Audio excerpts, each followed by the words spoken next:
You're here on Earth. I didn't lose you after all. What's up, Vault Dwellers? Dan here, and I sure hope you're ready for some fun in the sun today, as we're going to take another stroll through the history of sexploitation. But if it's about what's going to happen to the camp, don't worry about it, Jane. As we said the last time, no one will ever hold it against you if you have to close the camp. I've already decided not to sell the land. Now, last time, we met the roadshow con men who sold sin as education. This time, because in 1957, a legal fight over a little film called Garden of Eden ended with a ruling that changed everything. The court decided that nudity by itself, like in a nudist camp, was not obscene. The naked body was suddenly, legally, fair game as long as you shot it at a nudist colony. And every hustler in America heard that bell ring. Fair warning though, editing this one, it nearly killed me.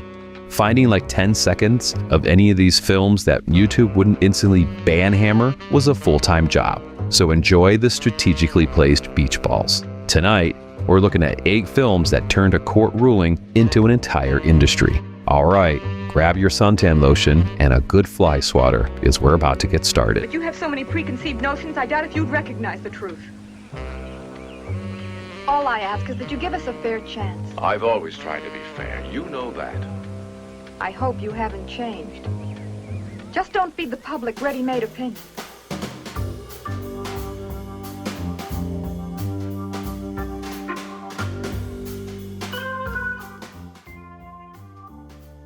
Starting us off at number 8 is a movie that kinda sounds like a rejected MTV reality show. This Nude World, directed by Michael Minlin, and it takes us all the way back to 1933, before that loophole was even legal. The Folie Bergère, internationally famous for its spectacles of nakedness. Not so hot. What do you think? Back when showing this could get your reels seized at the state line. It bills itself as an authentic trip through the world's most famous nudist colonies, which is just a fancy way of saying we're going to point a camera at naked people doing chores and call it anthropology. The lady in the foreground has picked a nice shady spot from which to watch her companions at calisthenics, with which a day at Manoir Jean is brought to a close. The director narrates the whole thing in this hushed, reverent tone of a nature film. You know, there's rare tropical birds and not accountants from Ohio who took their pants off on vacation. It's one of the most unique restaurants in the world. It includes a dozen different rooms dedicated to as many nationalities. Let's look them over. And in 1933, there was no court ruling to hide behind. They were just out ahead of the law, betting that if they called it educational and kept a serious enough face, they might just get away with it. And, I mean, they mostly did. This is the test flight, folks. The guys who proved the con could fly years before anybody bothered to make it legal.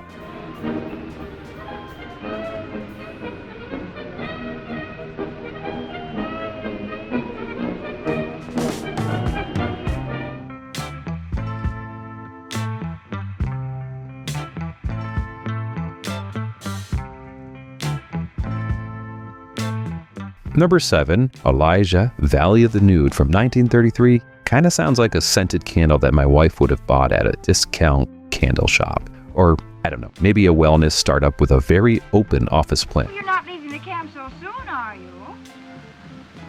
Why, no. What makes you think that? Well, you've got your clothes on. Hurry up and take them off.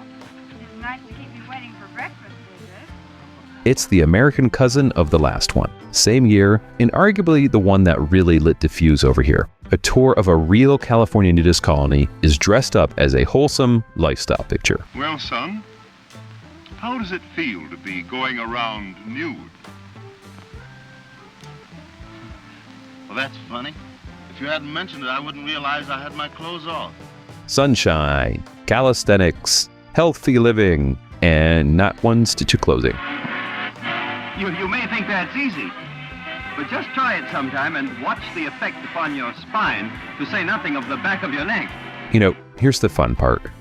The director came from a famous vaudeville family and went on to produce like actual Hollywood pictures. Even the directing credit on this thing sits in like a bit of a fog which, I mean, it completely fits, right? Because these early nudist films were built to be pretty slippery. Well, Doctor, where's Miss Kent? Here I am! You can't take it! What gets me, though, is its earnestness. It is just so sincere about health and sunshine and nature that you can almost forget the entire reason it exists is that people want to pay good money to look at naked strangers. I mean, well, almost. And that proves one thing to me. That a flat tire doesn't know a nudist from anybody else.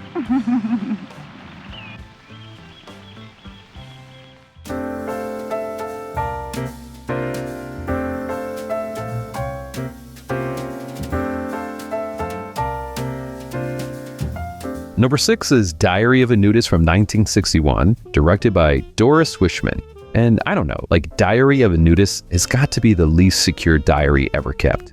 I mean, think about it. Where does the person even keep their diary? They don't have any pockets. Anyways, so let's meet the single most important name in this whole episode, Doris Wishman. I'm sorry, Arthur. I can't do that. I've got to do this story truthfully and accurately or not at all. Then you'll not do it at all. Then I am fired. Yes, then you are fired. She's a Florida housewife who, after her husband died, picked up a video camera and became the most prolific woman director in American exploitation history. We're going to see her throughout this video and in future videos as well. And she got her start right here in the nudist racket. That's Helen. She's our champion swimmer. Stacy, wait, I want to talk to you. Stacy. Stacy. Diary of a Nudist is peak Wishman logic. So a crusading newspaper editor wants to expose the scandalous nudist camp. So he sends his best girl reporter undercover, right? Undercover, to dig up the dirt. She goes in to take it all down, and then she takes it all off because she stays because she likes it. What kind of a man are you, Arthur? You know what I think? I think you're a downright hypocrite. Stacy, you don't understand. Why don't you go back where you belong? It's a 90-minute advertisement for the exact thing it pretends to investigate, which is the whole genre quietly confessing what it really is. Oh, and by the way, Wishman shoots this with her signature style. If you're not familiar with it, means she mostly points the camera at the floor, or a lamp, or a potted plant, really anything on earth except the person who's actually talking. I'm a reporter. Or should I say I was a reporter until my paper fired me for refusing to write articles against nudism. Now you try editing around that. Believe me, it's its own adventure. And we're going to come back to Doris later, like twice. This woman earns it. I've been in love with you for a long time, probably from the first day I saw you. I guess I didn't realize it. You do love me, don't you, Stacy? As if you didn't know it.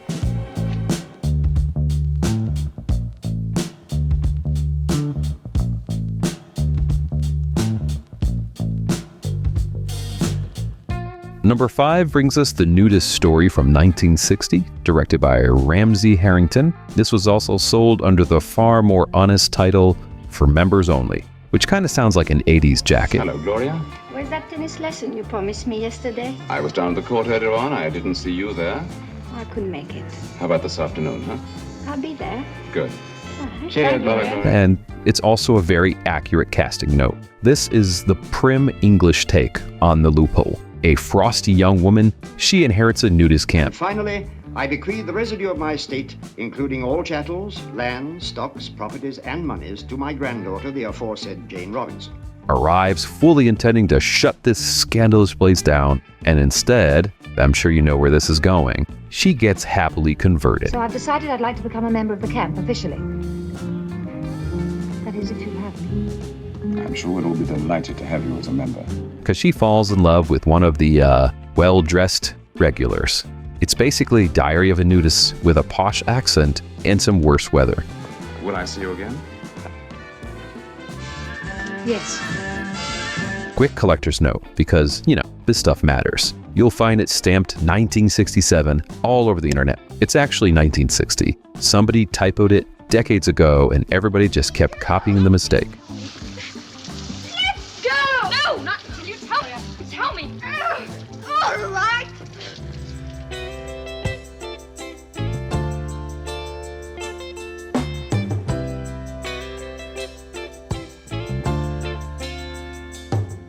Number 4 was originally Gillette's first choice for their woman's razor, The Naked Venus, from 1959, directed by Edgar G. Ulmer. This one, I would say, actually stopped me cold, because there's like this real respected director hiding inside this nudist picture. And there's not a lot of places to hide in a nudist picture, by the way. Well, Bob, now that you're famous, how about a portrait?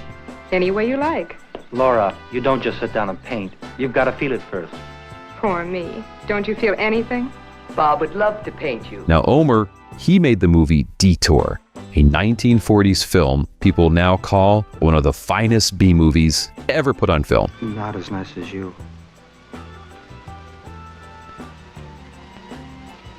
You know what I'd like to do? Stay and paint. Learn how on my GI Bill. Does that sound crazy? And here he is, a legitimate artist shooting a melodrama about a painter, his French nudist wife, and an ugly custody fight over whether a mother who enjoys naturism is fit to raise her own kid. Is nudism a religion? It is not. Nudism never has been or means to be a form of worship, and it does not interfere with anybody's religious beliefs. The nudity, it's the hook, right? But Ulmer being Ulmer, he actually tries to smuggle a real idea in there about hypocrisy and judgment. Miss Weston, I'll ask the questions. You just answer them. I object. To what? Your line of questioning. It clearly tends to embarrass Miss Weston. I direct you to rephrase your question, counsel.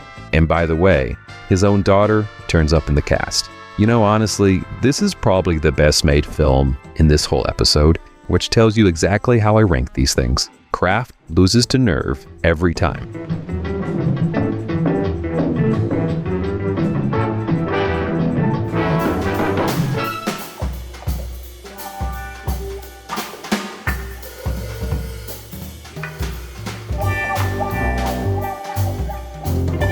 Number 3 is Naked as Nature Intended, 1961, and directed by George Harrison Marks. This is the British Loophole perfected, and it was such a hit it basically became a monument.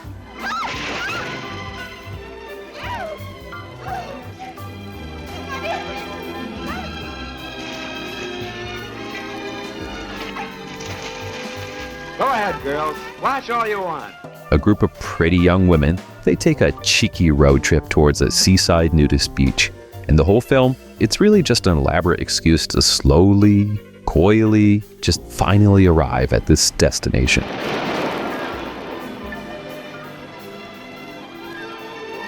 The director was a glamour photographer, and his star, Pamela Green, who was the most famous British pinup of the day, and was also his real-life partner. And who are two of the members? And who does Pamela meet for the first time? Oh, you're so right. Bridget and Angela. Here's the stat that just absolutely floored me, though. This modest little nudist picture reportedly played in one London cinema continuously for 2 solid years. 2 years watching them driving slowly. For a movie where structurally just like almost nothing happens until the final reel, right? That's the Loophole at the absolute peak of its power. Marks, I mean, he understood the thing the con men always knew. You never sell the nudity. You sell the 90-minute wait for it. Girl overboard! Girl overboard!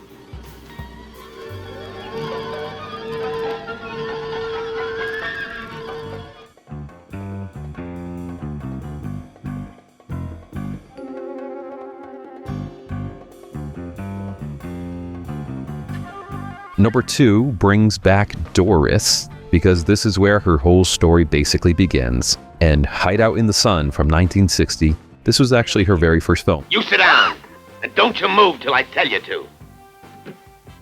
This movie is the worst safe house a criminal probably has ever chosen, because the premise, I mean, it's just pure demented genius. Keep them. They should be back by now. What are they doing out there?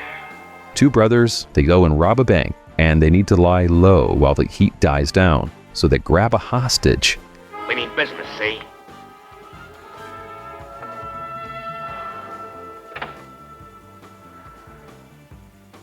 Just do as you're told and nothing will happen to you. Understand me?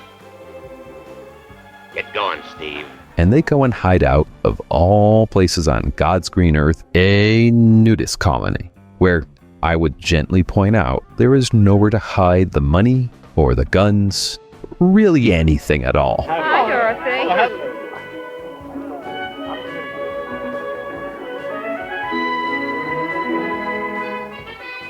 So now you've got a tense little crime picture bolted straight onto a sunshine and volleyball news film. And the two halves, I mean, they just really almost have nothing to do with each other. And that's the magic here. Wishman needed a reason, any reason at all, to march her characters into a nudist camp and start rolling.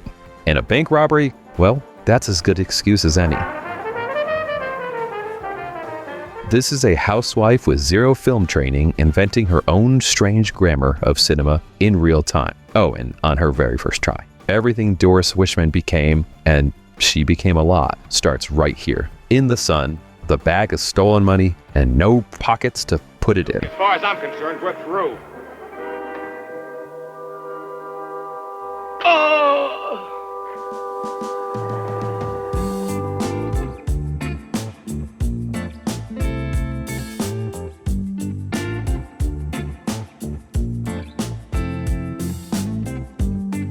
And we have finally arrived at number 1 with the Nude on the Moon from 1961, which just totally sounds like a lost David Bowie B-side record. Here are your messages, Dr. Huntley. The devil with the messages. We're going to the moon. But Dr. Huntley. We're going to the moon. It's Doris Wishman again. And this is the film where Wishman, she took the nudist loophole and launched it clean into outer space. 2, 1, 0.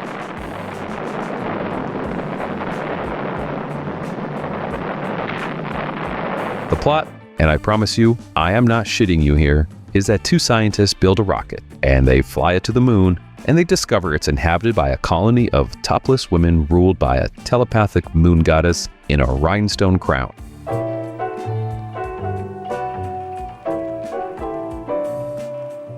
Yeah, that is the whole glorious movie. It's a news film wearing a tinfoil science fiction hat, and it commits to the bunny-eared lunar queen with a completely straight face. Go now. I have spoken. Go. Why is this number 1? I mean, that's kind of a stupid question, isn't it? Obviously, this should be number 1 because it's a nudist colony on the frickin' moon, of course. Look.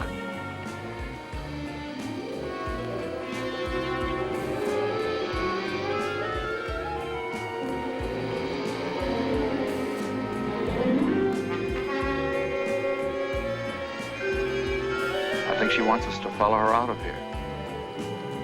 By 1961, nobody even needed the nudist camp excuse to be believable anymore. They just needed an excuse. I mean, like any excuse, even the moon.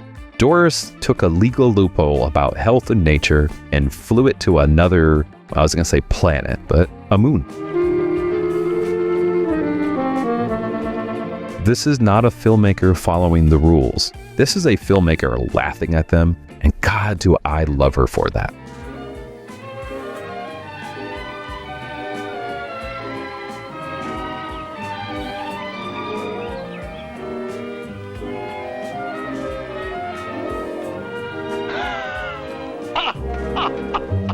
So that's the nudist film industry built on a courtroom technicality and a whole lot of sunshine. But here's the problem with sunshine. It gets boring. By the early 60s, the audience, they were kind of getting restless. They didn't want a nature documentary anymore. They wanted a wink at the camera. They wanted somebody to make this fun. And in 1959, a guy with a camera and a filthy sense of humor did exactly that, and accidentally started a genre. So next time, in part 3, it's the Nudie Cuties. And until then, you keep it weird, folks.